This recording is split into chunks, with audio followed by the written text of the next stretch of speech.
Log entry, the Ketch Scarlet Queen, Philip Carney, master. Position 2 degrees 40 minutes north, 125 degrees 37 minutes east. Wind brisk, sky fair. Remarks, departed Sangi Islands after fulfillment of promise. Reason for promise, Kang's treasure and the ghost of Tangolan.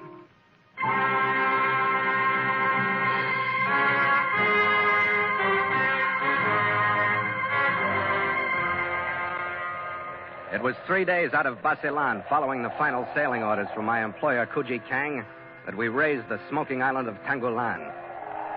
It's a volcanic island, 8 miles square and uninhabited, rimmed by coral reef, its active crater grumbling intermittently and spewing out thick, gaseous smoke that hangs continually over the vicinity in a thick cloud. Reminded me of Iwo Jima, the most unpleasant island in my world, with its jumbled heaps of black sand and the complete lack of vegetation. But it was this island that had been drawing us like a magnet over thousands of miles of ocean. It was here that the Scarlet Queen would perform the duties she was originally built to perform. It was here that I'd live up to the agreement I'd signed with Kang over a year ago.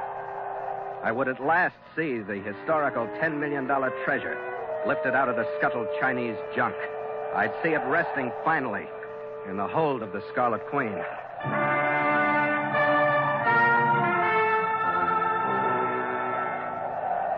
We stood around the northern tip of the island and saw the last of the sun as it disappeared behind the pall of smoke.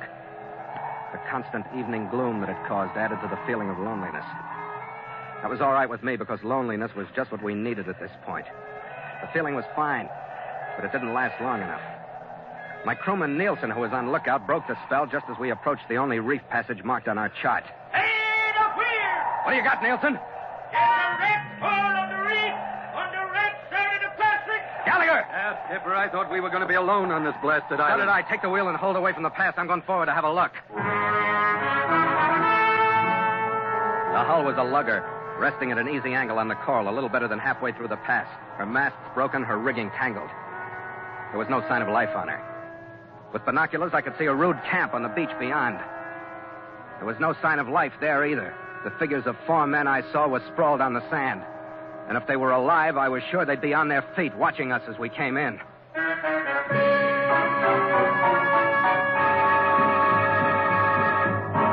And so Mutual continues The Voyage of the Scarlet Queen, written by Gil Dowd and Bob Tallman, and starring Elliott Lewis.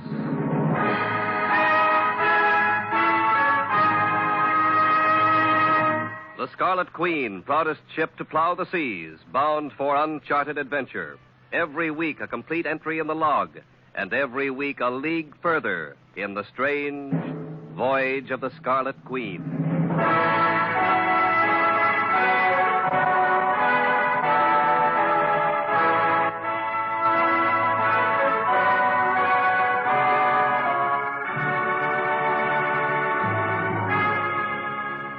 The wreck and the silent camp on the beach could have meant anything. Tragedy that was coincidence, or a setup by Kang's archenemy, Constantino. I left the Queen outside the reef with Gallagher in charge. We put our small boat over the side, and Nielsen and I rowed in through the pass, over the quiet water of the lagoon, stepped out onto the white sand. The volcano rumbled now and then. Huge land crabs scudded away from the bodies as we approached the camp. Told a pretty plain story. 3 of the men lay on some black sand that had been scraped into a couch. The 4th lay a few feet away. Beside him was a medical kit. Just beyond his fingertips was a hypodermic syringe and needle. What do you make of it, Captain? Stay back, Nielsen. Whatever they died of wiped out the whole crew, including the doctor. Maybe it was a plague. Looks like it. There was something about this whole island that rubs me the wrong way. I know what you mean. Come on, let's get back to the ship.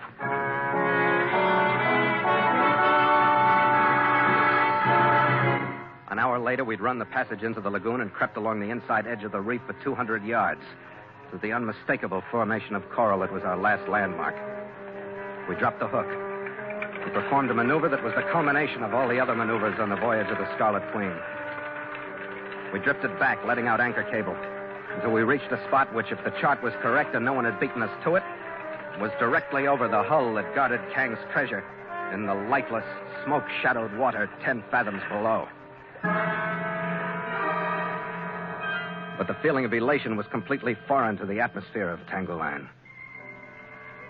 Gallagher and I stood at the rail, feeling the oppressiveness, the uneasiness, as night settled down over us, and the glow from the volcano's crater flickered weirdly on the cloud of smoke above. The atmosphere was bad enough, but Nielsen's hail made it worse. Skipper! Captain Carney! What, Nielsen? There was a light on the island, sir. Where? Yeah, there it is, up there. You see it? Yeah. What do you think it is, sir? Oh, there it's gone. Nielsen, go kill all our lights. Roll out the crew. Tell them to drop a double anchor watches tonight. Yes, sir. That's an odd one, Skipper. What do you make of it? I don't know, Red. Could have been molten lava rolling down from the crater. What are you handing me?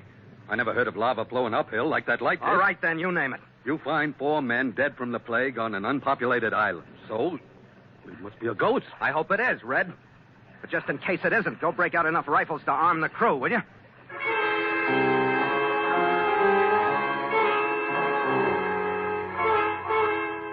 Gallagher and I split the night so that one of us was on deck all the time with 2 armed crewmen. The shoreside light appeared a few more times, but when the light of morning forced through the smoke cloud, the island was silent and foreboding. But that's all. We had breakfast and turned to on the most important day's work of the voyage. Hold a hand here. We'll rig the gear on the mainmast to handle both the diving platform and the cargo gear. Nielsen, you and Crowder fall to with me. We'll break out the diving gear and give the pump a try. Yes, sir. Platform's ready for you, Skipper. Good. Rig me that watertight flood lamp, Red. There's no sun getting down there. I'll need light. It's as good as rigged, Skipper. We stood at the rail and watched the big lamp sink slowly over the side, throwing a hazy green-tinted circle of light out into the clear water. Went down 3 fathoms, 4 fathoms, 5 fathoms, 6. Went down 7 fathoms, 7.5, and I stopped it. Hold it! Steady as it is on the light. Steady as it is. The circle of light had settled over the outline of the junk. It was leaning about 30 degrees to port, its after half and part of the main house crushed into a crevice in the coral. Its movable spars and rigging swinging uneasily in the current. It's there, Skipper. The whole blasted thing is there. Sure it's there. Get the suit ready. Cola, get the suit on the platform. Crowder, stand by the winch. We're ready to go to work.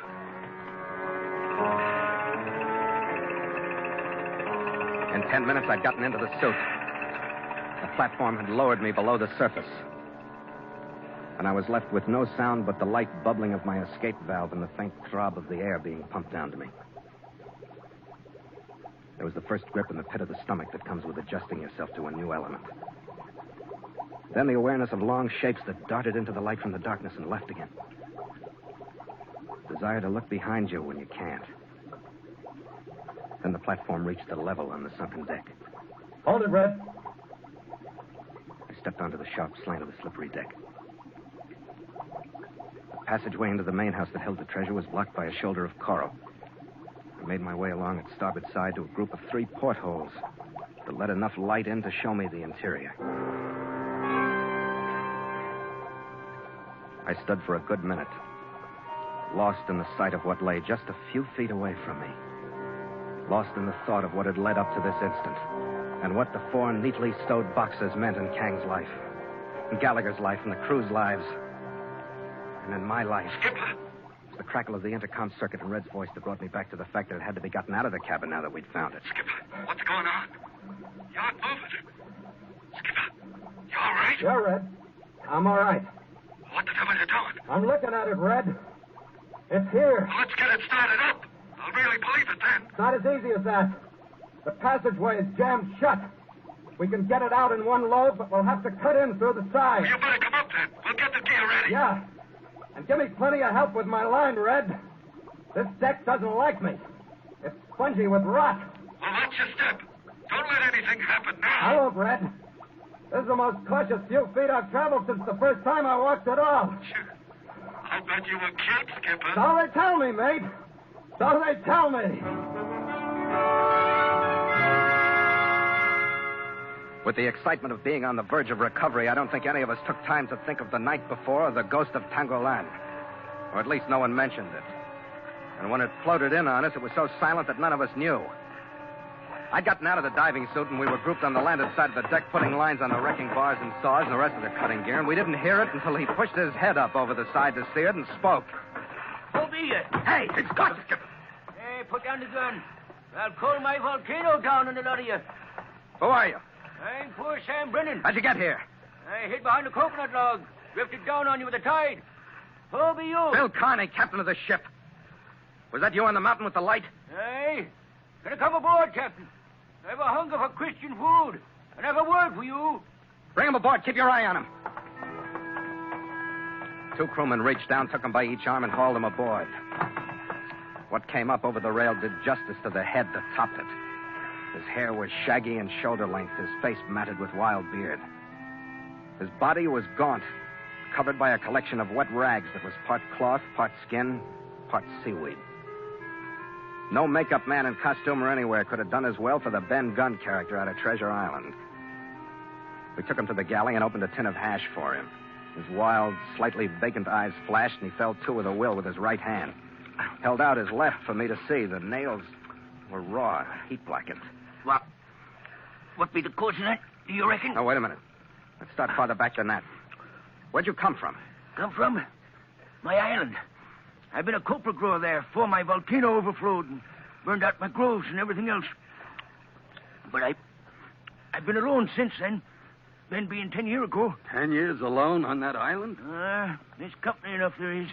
With the voices at night. And work enough with the fish to catch and caring for my volcano. Yeah, sure. Now, about your hands. What happened to them? Torture. They was hard cruel to poor Sam Brennan, they was. Who? 8 of them. That come not 2 days back. 8? Yeah.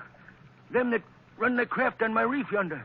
And laid them poor dead corpses out on the sand. Well, how do you like that? You mean those men didn't die here? They come as they are. Poor dead corpses. Poor Sam Brennan saw them laid out, neat like they are. Then I stepped into the midst of the living, my arm raised to friendship, and they all fell upon me, hard cruel. Forced into my fingers heated needles, leaving the marks that you see there, see? Pretty rough. Why did they do it, Sam? For my wisdom, no less. But I told them little. Only that I saw it sail in and saw no more. They'll get no talk from poor Sam Brennan with cruelty. So what sail in, Sam? The Chinese craft. We're lying over now. There you are, Red. Constantino. How'd they get it, Skipper? How'd they get here before How'd us? they get any place? I'll tell you that and more. I've been at the side at night, moving here, moving there, covered by the growls of my volcano. They learned of my island from a servant in Bassaland. Sure. We've been nicely suckered. That death camp set up so we wouldn't risk infection to look over the island. They sit there and watch us load the stuff on the Queen. Then what, Sam, do you know? This is what I know. There's a fast power yacht in the lagoon around the island on the far side of the pass. Inside the reef? Aye. That's great. And the wrecked ship at the reef passage is prepared with dynamite, no less, so that when you start to leave, a touch of the finger will topple it into the passage, and you'll be bottled up here at the mercy of that craft which is armed like a man of war. That I know. That poor Sam Brennan heard himself. Yeah, thanks for the dope, Sam. I take it they have a detonator set up on shore to blow the charge. How many men are with it? There'll be one alone. Rest be on the boat. If I took care of the ones on the boat, could you manage the one ashore? The one? Matched against the Knights and my volcano and me? Oh, we'll manage him, we will. Good. One more thing, Sam. Will you go to the wreck with me before you go ashore? Aye. But I'll go the way you come. Wait a minute, Skipper. That's putting your head right into it, isn't it? Well, what else, Red? It's got to be bottled up here like fish in a glass tank. Yeah, we ought to be able to cut the wires to that dynamite before they get the idea that it's any more than a curiosity trip. They must have expected Well, I that. hope you're right, Skipper. I'll have to take over the diving, Red. You take it. Work as fast as you can. Cut a 6-foot hole into that cabin, then it'll all come out in one load. The gear's all ready. Okay, Skipper, I'll do my best. That'll be good enough, Red. And be careful, huh? Me? You telling me to be careful. Red was in the suit and on his way down by the time Sam Brennan dropped over the side, and I got myself ready and headed toward the wreck in the small boat. I took with me an explosive detonator rigged for dry cell batteries, a couple of small blocks with well-oiled sheaves, and enough strong light line to reach across the 100 yards between shore and the wreck. I boarded it before Sam arrived, climbed down into the cabin, and started tearing the place to pieces. The first 10 minutes of searching weren't enjoyable, but they weren't as bad as the next 20 when I dropped into the hold and still hadn't found the charge. By that time, I'd been there too long for my visit to look like one of curiosity to anyone. When I did find it 7 sticks strong down in the filthy bilge, my heart was pounding, and no one could have convinced me that I didn't rip the wires loose a split second before the man at the detonator had decided to push the plunger home. But when I had them harmless in my hands, even the bilge air smelled as sweet as life itself.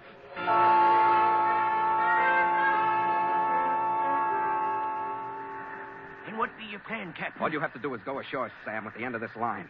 I've got the detonator set so that when the power yacht hits the line just as she enters the reef passage, this wreck we're on will blow up right in their faces. You understand, Sam? It has a good sound. My ship is on one side of the passage. They'll approach from the other. The only thing I want to be sure of is that you'll leave enough room on my side so that the Scarlet Queen can squeeze through. It's proper vengeance they get from poor Sam Brennan. That's right. All right, Sam, get going. With the end of the line looped around his tattered waist, he slipped silently into the water, with only his head showing behind his log. Started shoreward toward a spot I'd pointed out to him. May have been minutes, but it seemed like hours before he got there.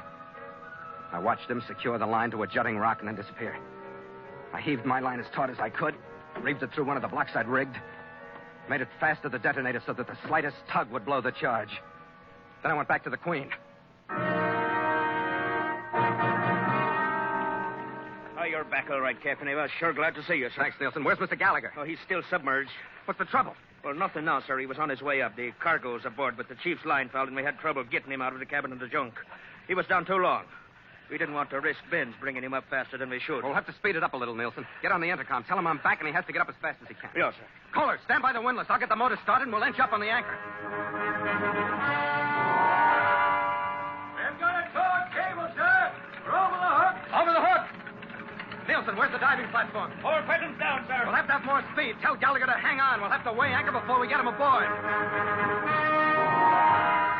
Anchor's away, sir. And coming up. Anchor's away! Where's the platform, Nielsen? 2.5 fathoms, sir. We'll have to forget pressure and everything else and get him aboard. Tell him that. Tell him the power boat expected is in sight about 1,000 yards off our bow. It was natural that it should show. We'd used too much time. Time enough for anyone to realize that something was wrong and decide to find out what. Anchor's in sight, sir. Nielsen! Platform's in sight, sir. So I stood there with my hand on the throttle, not able to open it, and watched the Constantino boat push its sleek bow around a point of land. She was moving slowly, still only inquisitive, still unable to see what was going on our decks. Anchor is up, sir. Secure the anchor! He's clear of the water, sir. The platform's clear. I waited another 30 precious seconds until Gallagher had been swung inboard. Then I opened the throttle. Our wake churned, and as we picked up speed, the Scarlet Queen built a bow wave that curled and gleamed milkily in the gloom.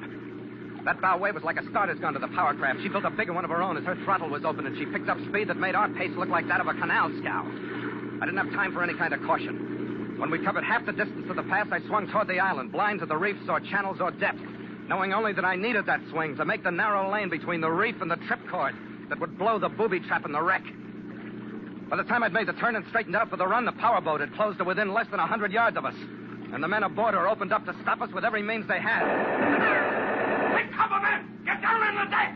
Come after the cockpit, Red! Stand by to take the wheel in case I catch one of these things. Come on, Skipper! I crouched as low as I could and watched a series of bullet holes appear in the deck in front of me, and felt the splinters as another burst caught the mizzen boom above me. Can we do it, Skipper? I'll know in a minute, Red. We got 25 yards to go. They got about 60. You're awful close to the reef, Skipper. Yeah. The reef, Captain! They're going to scrape the reef! I eased a scant foot or two towards the line in the middle of the channel. By the time our bow slid by the reaching coral, the powerboat was no more than 25 yards astern.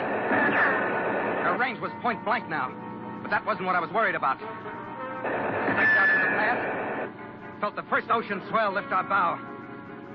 Our stern swung to port in the current, and I fought it back with hard helm. Then I just hung on and hoped because there was nothing else to do.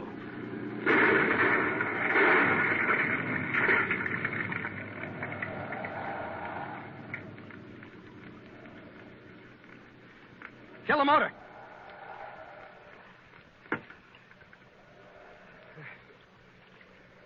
We made it, Red. Well, don't just stand there with your mouth open. Oh, aye, sir. Aye. Stand by to make sail! The crew crewmen took a while to pull their eyes away from the mangled wreck that the sleek power yacht had suddenly turned into. Her superstructure was torn to bits. She was afire and settling by the stern in the reef passage. Then they stumbled to their stations. Starboard sail! Make sail! The mainsail climbed into the smoke-dulled sky. The jibs. Then the mizzen. And the Scarlet Queen, as though feeling the success herself, and the lifting of strain and tension, kneeled in thanks to her own gods, and leaned before the winds they sent her in answer to her prayer. It's aboard, Skipper. It's aboard, and we're out of there. It's aboard, Red. Well, you don't sound too happy about it. Happy? Red, I don't even believe it. Yeah, I kind of know what you mean, Skipper. After what's led up to it, it don't seem right just to pick it up like some bales of rubber or some sacks of rice and put it in a hole. Yeah, that's about it. But poor Sam Brennan can have his island. We're out of there. Yeah, that's a little hard to believe, too. But assuming that we are, where are we back? Back to Hong Kong to sign over the stuff we don't believe to Kang. A city, Skipper. Yeah, we've earned a celebration. And I can't think of a better place than Hong Kong. I don't see any reason for waiting till we get there, if you know what I mean. I think I do. Drink, Skipper? You do know? You're psychic. After you, mate. After you.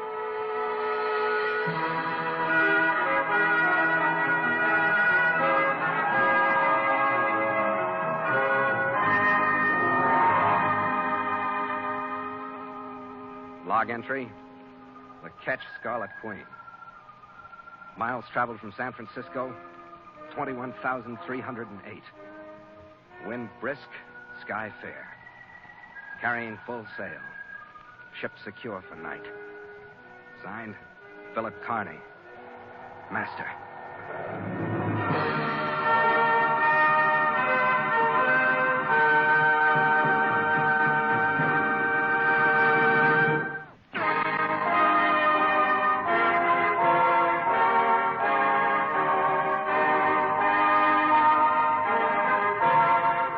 Voyage of the Scarlet Queen stars Elliot Lewis as Phil Carney with Ed Max as Gallagher. And tonight featured Bill Johnstone as Sam and William Conrad as Nielsen.